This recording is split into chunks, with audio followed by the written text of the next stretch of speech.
Papa's girl kung tawagin ng isang anak na babae kapag siya ay malapit o super duper close sa kanyang ama. At bilang babae na mayroon ding ama, ay hindi ko itinatanggi na ako'y isang daddy's girl. Yun ay dahil kumpara kay mami, ay di hamak na mas marami akong pabor na nakukuha pag kay daddy ako magsasabi. To the point na noong umabot ako ng high school at magsiusbungan ng patunay na ako ay isang tunay na babae, ay may pagkakataon na pakiramdam ko nagsiselos na si mami. Dahil hindi na raw dapat ako masyadong nagdididikit kay daddy, bagay na para sa akin bilang isang mapagmahal na anak ay normal lamang tuwing may makukuha akong pabor. Hanggang sa noong ako ay makagraduate ng high school at mag-enroll ako ng college, ay si daddy ang siyang sumama sa akin. Sa aming pag-uwi ng bahay, inabot kami ng dilim dahil kung saan-saan pa kami dumaan at namili ng aking gamit. Tulog na si mami nung dumating kami sa bahay. At hindi ko inasahan na bago ako matulog ay maluha-luha ako ng ipasubo.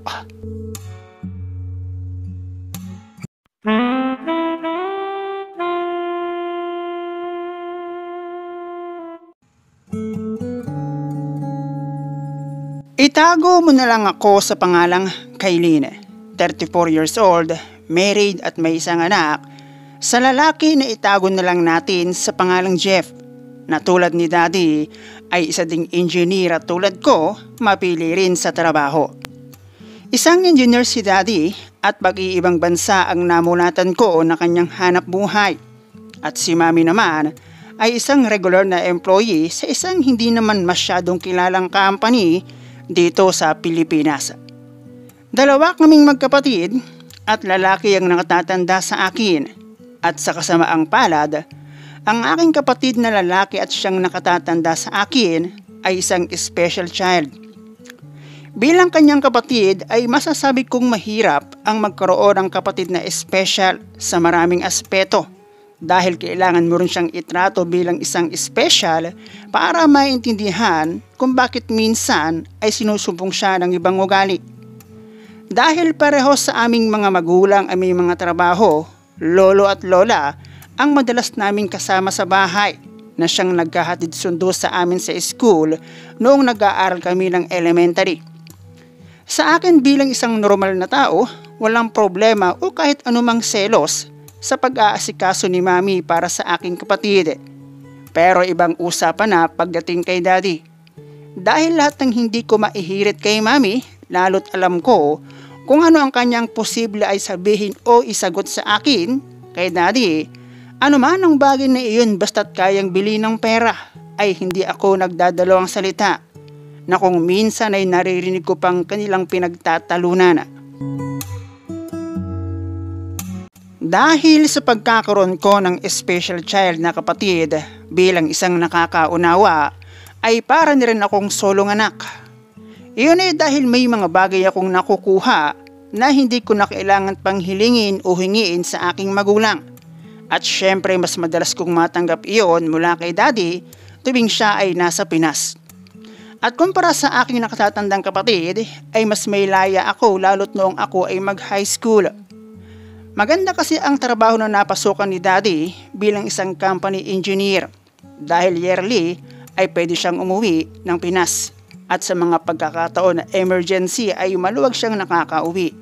Yun nga lang, kapag ganoong emergency o di kaya naman ay hindi pa oras ng tao na niyang pag-uwi ay kanya ang tiket sa eroplano. Magkaiba kami ng school of course ng kapatid ko at mangilan-ngilan lamang sa aking mga kaklase ang nakakaalam na meron akong kapatid na special child.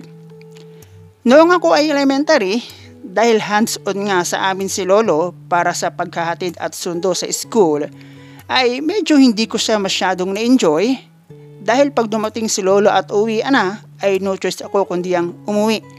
Bagay na napakabihirang sumablay dahil laging on time si lolo. Noong makagraduate ako ng elementary at mag-aral ako bilang high school, ay mas pinili ko ang medyo malayo-layong school mula sa aming bahay. Katuwiran ko practice na rin para matuto akong magbiyahe. Although, merong high school na malapit sa amin. Pero sabi ko kina mami at daddy, kailan pa ako matututong mag-commute? Kung kailan college na. Kako, ganun din naman. Mas maigi ng habang maaga pa ay matutunan ko na ang magbiyahe ng nag-iisa. Dahil wala namang college na malapit sa amin. Tricycle lang ginagamit ni Lolo na pangsundo at hatid sa amin ng kapatid ko. Pero dahil may edad na si Lolo at medyo may kalabuan na ang mata, ay medyo mahirap na para sa kanya kung maghahatid sundo pa siya sa akin. Mula kasi sa bahay, 2 sakay din ng jeep mula sa paglabas ng subdivision papunta sa school na aking napili. Doon na ako medyo nagbuhay prinsesa. Idagdag pa ang dahil merong trabaho si mami, basta pag uwi niya ng alas 5 ng hapon, dapat ay nasa bahay na ako ay walang problema. Iyon nga lang, habang lumalaki ang kapatid ko ay hindi na siya kinakaya ni Lola. At sa aking pagkakatanda, 3rd year high school ako nang mag-resign si mami.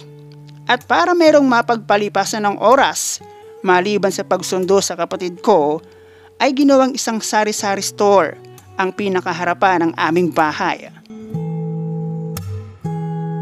2 magkatabing unit kasi ang bahay namin, kaya malawak ang aming harapan at ng panahon na iyon ay kampante na si mami na nagbabiyahe akong mag-isa. Hindi sa pagyayabang, bukod sa aking hindi naman masyadong kutis yayamanin, ay may itsura akong babae. Hindi man gaanong kalusugan ang hinaharap pero paldo sa puwet maler at may taas akong 5'3". At trip ko ay laging lampas balikat na buhok at may slim na medyo malamana. 2nd year high school ako noong unang magkaroon ng boyfriend at syempre ang bagay na iyon ay inilihim ko sa aking magulang lalo't higit kay mami dahil medyo strict siya. At sinabing ang pagbo-boyfriend ay makakasira lamang sa aking pag-aaral. Alam nyo na, tulad lamang din ng ibang babae, isa ang kagwapuhan ng isang lalaki sa aking weakness. Kaya noong ligawan ako ng lalaki na itago na lang natin sa pangalang Christian ay hindi na ako nagpakipot pa. Nagtagal ang relasyon namin ng boyfriend kong si Christian at umabot iyon sa kalagitnaan ng taon noong kami ay 4th year high school.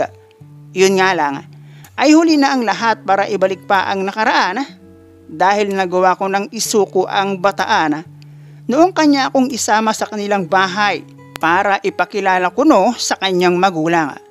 Na ang lahat pala ay isang palabas lamang at ang lahat ng iyon ay para sa ipinagbabawal na assignment. Masakit para sa akin noong umabot sa puntong kailangan na namin ng maghiwalay dahil harap-harapan na ang kanyang pagkipaglandian sa iba.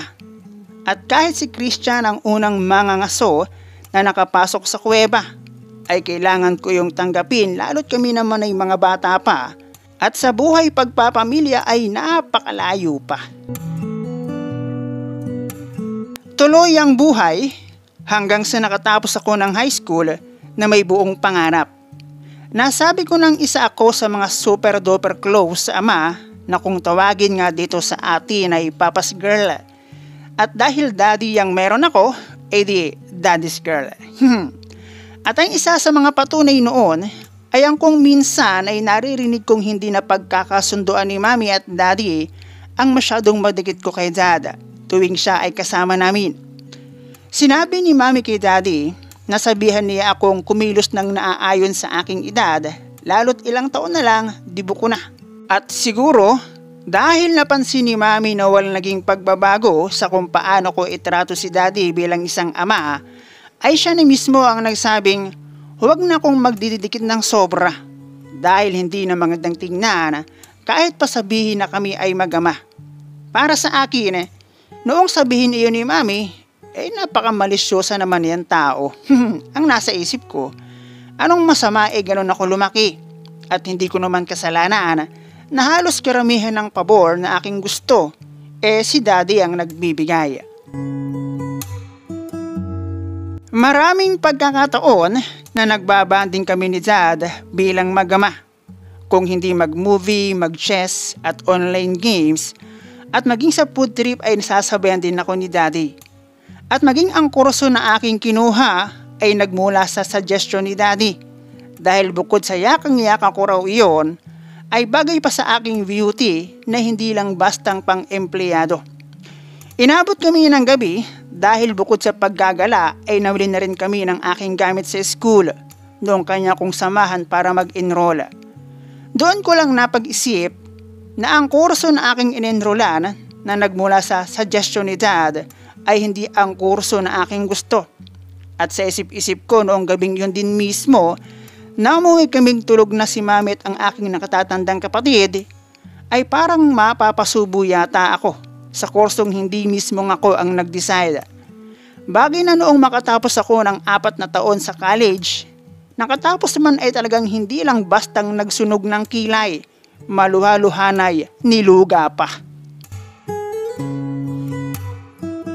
Nagsimula ako sa trabaho bilang receptionist, sales, naging admin din ako at kung ano-ano pa dahil nagpalipat-lipat ako ng company.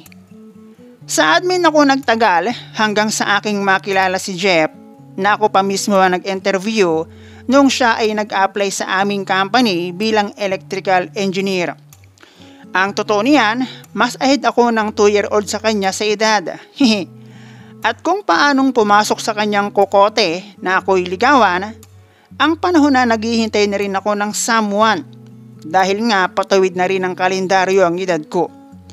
Medyo nakakatawa pa nga dahil noong unang dumalaw sa bahay si Jeff ay sinabi kong manliligaw ko pero ang totoo kami na. At pagtataka nilang makalipas ang ilang araw ay kami na. At pagkaraan ng ilang buwan ay sinabi ko kila Mami at Daddy na darating ang pamilya ni Jeff para mamanhikan. Katuwiran ko bakit pa namin kailangan patagalin? Wala kaming bahay, sagot ko. Pareho naman kaming may trabaho, di mangupahan muna. Madali nang kumuha ng bahay. Pagtulungan na lang namin. After nga naming maikasal, after 1 year, ayun, lolo at lola na ang aking mga magulang. At ang bahay na sinasabi kong madali na pagtapos ng kasal at pagtutulungan na lang namin ay ayun, hanggang ngayon wala pa sa amin. Lakasan lang ng loob at alam ko naman na hindi ako pababayaan ni Dad gaya ng suporta niya ngayon sa aming mag-asawa.